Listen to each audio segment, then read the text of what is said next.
Ba'zi bir yoshlarimiz saviyasizlarcha fontan yoniga borib 70-75 bir narsa deb baqirib turgan bir paytda meni e'tiborimni tortgan narsa mana shu raqamlar ostidagi suralar bo'ldi. Va 70 va 75 suralarni birinchi oyatlari meni hayratdan lol qoldirdi. Bu tasodif emas bu. Yo tasodif yoki bir Alloh tomonidan qandaydir signal, fikrlaringizni kommentariyada yozib qoldirasiz.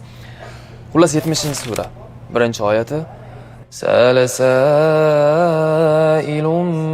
bi'azabin waqi'.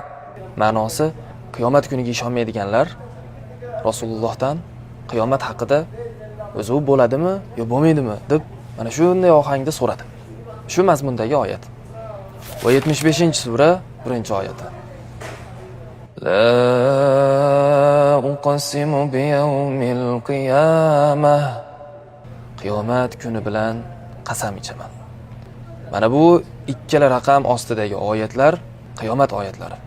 Va buning ma'nosi jamiyatda bunday saviyasiz insonlarni, saviyasiz kontentlarni ko'payishligi Allohu a'lam qiyomat yaqinligidan dalolat bo'lsa kerak.